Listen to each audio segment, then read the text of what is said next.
तो young miss Jain के वहां चले जाने के बाद हमारा जुंजी काफी उदास होकर बैठा होता है और कहता है कि यंग मिस तो चली गई, अब मैं यहाँ पर अकेला रह गया हूँ, वो मेरी इकलौती वाइफ थी। इसके साथ ही सिस्टर जूजियन आगे बढ़ती है, उसके कंधे के ऊपर हाथ रखती है और उसे कहती है जुंजी मुझे यहाँ पर तुम्हें एक बात बतानी है, मैं भी यहाँ से जा रही हूँ। तुम्हारा जुंजी ये बात सुनते ही कहता है नहीं ऐसा नहीं हो सकता, क्या तुम भी यहाँ से जा रही हो? तो इसका मतलब यह है कि यहाँ पर मैं बिल्कुल अकेला रह गया हूँ, तो मेरे साथ मजाक तो नहीं कर रही। जूजियन उसे कहती है नहीं मुझे वापस जाना होगा, वो सभी लोग जो कि मुझे नुकसान पहुंचाना चाहते थे मेरे पीछे काफी ज्यादा मुश्किल क्रिएट की होगी, अब मुझे जल्दी से वापस जाना है। तुम्हारा जुंजी रोना शुरू कर देता है और कहता है अगर तुम भी चली जाओगी तो फिर तो मैं बिल्कुल ही अकेला हो जाऊंगा। जूजियन उसे कहती है कि तुम अभी बीटा पवेलियन में जाने वाले हो, मैं चाहती हूँ कि बीटा पवेलियन में जाओ, जाकर वहाँ पर कुछ मार्शल आर्ट्स के स्किल्स को प्रैक्टिस करो, वहाँ पर जाकर स्टूडेंट बन जाओ। तुम्हारी फिजिकल अपीयरेंस को देखना चाहती हूँ जब तुम मैरो वॉशिंग ग्राउंड में पहुंचोगी, क्योंकि मैरो वॉशिंग ग्राउंड में पहुंचने के बाद तुम्हारी कल्टीवेशन के साथ साथ तुम्हारी बॉडी फिजिक भी काफी ज्यादा बेहतर होने वाली है। तुम्हारा जुंजी उसे कहता है अच्छा ठीक है मुझे समझ आ गई। इसके साथ ही यंग मिस जूजियन आगे बढ़ती है, उसके कान में कोई बात कहती है, वो उसे कहती है एक बार तुम जल्दी से ट्रेन हो जाओ, ट्रेन होने के बाद मैं तुम्हारा इंतजार करूंगी, जब तुम दूसरी तरफ आओगे उस वक्त दोनों पूरी रात बैठकर बहुत सारी बातें करेंगे, साथ में बहुत सारे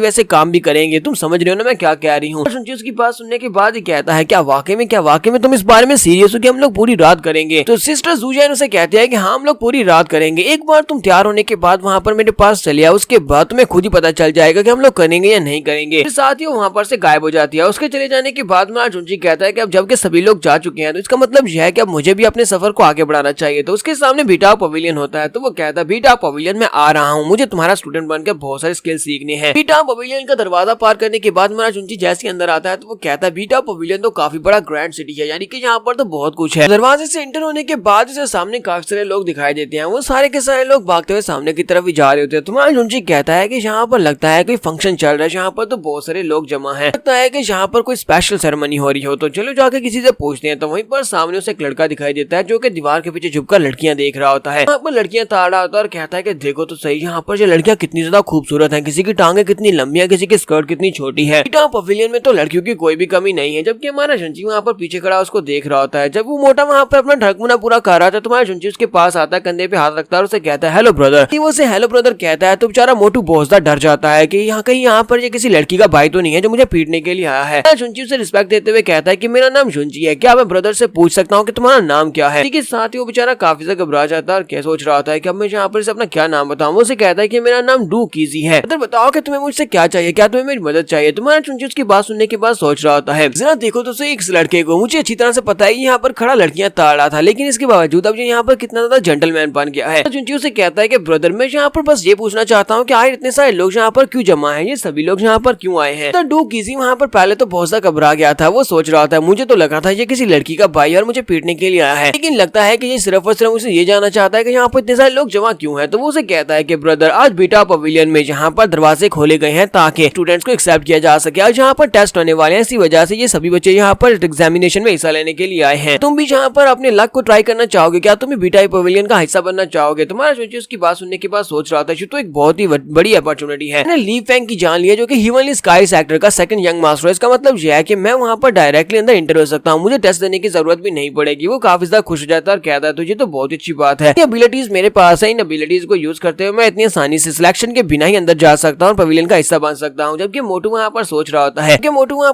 होता है लगता है कोई और अमीर ज्यादा है जो कि सिफारिश से यहाँ पर आया है और यहाँ पर बैकडोर को यूज करते हुए यहाँ पर बिना टेस्ट दिए ही अंदर चला जाएगा। हमारा जुंजी वहाँ पर से सीधा अंदर चला जाता है। अंदर जाने के बाद वहाँ पर एल्डर्स खड़े होते हैं, तो एक एल्डर जिस एल्डर का नाम सीटू जेंगटियान होता है, सीटू जेंगटियान सामने खड़े होते हैं। हमारा जुंजी से कहता है कि एल्डर मैं आपसे जान सकता हूँ अगर किसी बंदे ने हिमली फायर सेक्टर के किसी बंदे को मारा और वो यहाँ पर अप्लाई करने के लिए आए तो आप लोग उसको क्या प्रेफरेंशियल ट्रीटमेंट देंगे? तो एल्डर सीटू से कहते हैं हाँ हम लोग उसे एक बहुत ही स्पेशल ट्रीटमेंट देने वाले हैं, उसे यहाँ पर टेस्ट देने की जरूरत नहीं है, वो डायरेक्टली हमारा डिसेबल बन सकता है बगैर किसी टेस्ट के। तुम्हारा जुंजी से कहता है अच्छा मुझे ये बताओ किसी बंदे ने हिमली फायर सेक्टर के यंग मास्टर की जान ली हो तो फिर तुम लोग उसे कौन सा रिवार्ड देने वाले हो? इसके साथ ही एल्डर सीटो से कहते हैं अगर किसी ने बंदे ने हिमली फायर सेक्टर के यंग मास्टर की जान ली हो तो फिर तो हम लोग उसे एक बहुत ही बड़ा इनाम देने वाले हैं और वो इनाम जो होने वाला है कि उसे हम लोग अपनी बीटा पवेलियन का ऑनरी गेस्ट बना लेंगे। ऑनरी गेस्ट बनाने के बाद उसे कैरेक्टर बना दिया जाएगा और सभी लोग उसकी बहुत ज्यादा रिस्पेक्ट करेंगे। तो जुंजी बात सुनते ही अपने आप को इमेजिन कर रहा था कि वो कुर्सी के ऊपर बैठा सभी लोग उसको रिस्पेक्ट दे रहे हैं, लड़कियां उसके मुंह के अंदर फ्रूट डाल रही है। तो वो कहता है इसका मतलब यह है कि मेरे अच्छे दिन आने वाले हैं, अब मैं यहाँ पर बीटा पवेलियन का एक कैरेक्टर बनने वाला हूँ। जुंजी भी वहीं पर यही सोच रहा होता है। किसी के साथ ही एल्डर से कहते हैं कि तुम यहाँ पर ये सब कुछ क्यों कह रहे हो, क्या तुम ये सब कुछ इसलिए कह रहे हो कि तुमने यंग मास्टर ली फेंग की जान लिया? क्योंकि हमें रिसेंटली पता चला है कि हिमली फायर सेक्टर के यंग मास्टर ली फेंग को किसी ने मार डाला है। तुम्हारा जुंजी की बात सुनने के बाद कहता हाँ तुमने बिल्कुल ठीक पहचाना एल्डर, फैंग को मैंने मारा था, हिमोली फायर सेक्टर के सेकंड यंग मास्टर की जान मैंने ली है। बाकी के सभी बच्चे वहाँ पर जोर जोर से हंसना शुरू कर देते हैं। वो सभी लोग कहते थे खुजरा ये लड़का यहाँ पर कितना बेशरम है, यहाँ पर जाकर कह रहा है कि इसने हिमोली फायर सेक्टर के ली फैंग की जान ली है। कम से कम यहाँ पर छोड़ने की भी एक लिमिट होती है, इसने तो कुछ ज्यादा ही लंबी छोड़ दी। हमारा जुंची गुस्से के साथ उन सभी स्टूडेंट्स के ऊपर चिल्लाकर कहता है कि तुम सभी बेवकूफ हो, यहाँ पर किसका मजाक उड़ा रहे हो, मैं यहाँ पर सच बोल रहा हूँ, मैंने हिमोली फायर सेक्टर के सेकंड यंग मास्टर ली फैंग की जान ली है। अब किसी के साथ ही एल्डर सीटो भी गुस्सा हो जाते हैं और कहते हैं बकवास बंद करो, क्या तुम्हें लगता है कि तुम यहाँ पर मुझे बेवकूफ बना सकते हो। और साथ ही वो अपने एक बंदे से कहते चलो जल्दी से उसे उठाकर बाहर फेंक दो। इकट्ठा बंदा निकलता है और हमारे झुंची को उठाकर बाहर फेंक देता है। तुम्हारा झुंची जो होता है वो उड़ता हुआ बाहर गिरता है, जाकर एक पेड़ के ऊपर लटक जाता है। पेड़ के ऊपर पहले से काफी सारे लड़के होते हैं, वो सारे के सारे लड़के भी यही वाले थे, यानी कि उन सभी का यही सीन था। वो सभी लोग झूठ बोलकर अंदर एंटर होना चाहते थे। सभी ने अलग अलग बातें वहां पर जाकर की होती है। किसी ने कहा था कि मैंने हिमोली फायर सेक्टर के मास्टर की जान लिया, किसी ने कहा था कि मैंने हिमोली फायर सेक्टर के लोगों की जान लिया, किसी ने कहा मैंने पूरे के पूरे हिमोली फायर सेक्टर को ही बम से उड़ा दिया, किसी ने कहा कि मैंने हिमोली फायर सेक्टर के मास्टर के अंडे काट दिए हैं। तुम्हारा जुंची सभी की बातें सुनने के बाद बहुत ज्यादा गुस्सा हो जाता है और कहता है कि तुम सभी कमीने स्कैमर्स कहीं से, तुम सभी लोग यहाँ पर आकर झूठ बोल रहे हो, जिसकी वजह से मैं जो सच्चा है जिसने वाकई में लिनफैंग की जान ली है उसको भी यहाँ पर एंट्री नहीं मिल रही। वो उन सभी को बहुत ही बुरी तरह से पीटता है। उन सभी को पीटने के बाद हमारा जुंची वहाँ पर से वापस आ जाता है। नेक्स्ट सीन में फिर से वहाँ पर असेसमेंट हॉल के दिखाया जाता है, जहाँ पर वो एल्डर्स उनसे कह रहे थे चलो जल्दी से जमा हो जाओ क्योंकि तुम्हारा टेस्ट स्टार्ट होने वाला है। मोटू भी यहीं पर खड़ा होता है, डू कीजी वहीं पर खड़ा होता है, तुम्हारा जुंची भी वहीं पर पहुंच जाता है। तो उसे कहता है ब्रदर जुंची तुम यहाँ पर क्या कर रहे हो, तुम तो बैक डोर से अंदर गए थे, क्या तुम्हें वहाँ पर अंदर एंट्री नहीं मिली जो तुम यहाँ पर चले आए हो, तुम्हें तो टेस्ट लेने की जरूरत ही नहीं थी। वह जुंची उसके पास आता है और उसे कहता है कि मैं यहाँ पर अचानक से मैंने सोचा कि तुम्हारे साथ ये ज्यादती हो जाएगी क्योंकि मैंने तुमसे बात की थी, तुम मेरे दोस्त हो, तुम मेरे भाई हो, मैं यहाँ पर तुम्हें अकेला छोड़कर कैसे जा सकता हूँ। तुम जबकि यहाँ पर असेसमेंट टेस्ट दोगे तो मैं यहाँ पर अपने कॉन्टेक्ट को यूज करते हुए इतना इस तरह से अंदर नहीं जाना चाहता था। ये बात सुनने के बाद मोटू सोच रहा था, लगता है कि इस बेचारे को वहाँ पर बैकडोर एंट्री नहीं मिली, ये वहाँ पर किसी तरीके को यूज करते हुए अंदर जाना चाहता था। इसके साथ ही एल्डर्स सभी लोगों से कहते हैं कि तुम सभी लोग बात को ध्यान से सुनो, तुम सभी लोगों को यहाँ पर टेस्ट देना होगा, वही सभी लोग जो कि 3 लेवल्स को पार करेंगे, सिर्फ और सिर्फ वही टेस्ट को पास करने के बाद ब्रीटा पवेलियन का हिस्सा बन पाएंगे। टेस्ट यहाँ पर स्टार्ट होता है, तो टेस्ट स्टार्ट होने के साथ ही तुम सभी लोगों को भागते हुए टेस्ट के पहले पड़ाव में आगे बढ़ना होगा। तुम्हारा शुंची कहता है कि ब्रदर डू तुम बताओ कि यहाँ पर 3 लेवल्स कौन से हैं, ये तो कुछ भी नहीं पता। तो मोटू से कहता है कि मैं तुम्हें बताता हूँ, सबसे पहला लेवल ये है कि हमें माउंटेन के ऊपर चढ़ना है, दूसरा लेवल ये है कि माउंटेन के ऊपर से नीचे उतरना, तीसरा लेवल ये है हमें ऊपर से नीचे उतरने के बाद माउंटेन से सामने मेन हॉल की तरफ बढ़ना है, हमें मेन हॉल में पहुंचना है, जो भी मेन हॉल में पहुंच जाएगा सिर्फ और सिर्फ वही लड़का पास होगा। तुम्हारा जुंची कहता है ये तो बहुत ज्यादा आसान है। मोटू से कहता है कि तुम्हें ये बहुत ज्यादा आसान लगता है। सुना है कि दूसरे पड़ाव में माउंटेन से नीचे उतरते हुए वहां पर पैट्रियार्च ने अपने हाथों से पर्सनली एक हेलुसिनेटरी फॉर्मेशन क्रिएट किया है, हेलुसिनेटरी फॉर्मेशन जो कि हमें हेलुसिनेशन की दुनिया में ले जाती है, यानी कि उसको पार करना बहुत ज्यादा मुश्किल है। मैंने ये भी सुना है कि इस बार तो सेकंड टेस्ट को पास करने के दौरान ही बहुत सारे बच्चे मारे जाएंगे, यानी कि बहुत सारे कंटेस्टेंट मरने वाले हैं। इस बार का कंपटीशन बहुत ज्यादा टफ है। ब्रदर जुंची अब भी तुम्हें लगता है कि ये बहुत ज्यादा आसान है? साइड के ऊपर देखते हैं तो जुंची वहां पर होता ही नहीं है। जुंची भागता हुआ पहले माउंटेन की तरफ भाग गया होता है और कहता है ब्रदर डू तुम पीछे रह जाओगे, चलो जल्दी से आ जाओ, असेसमेंट स्टार्ट हो चुकी है। जहाँ पर हम लोग अपनी एपिसोड 19 का एंड करेंगे। एपिसोड की एक्सप्लेनेशन अच्छी लगी हो तो कमेंट करके जरूर बताइएगा। चैनल को सब्सक्राइब कर दें, वीडियो को लाइक और शेयर कर दें। शुक्रिया।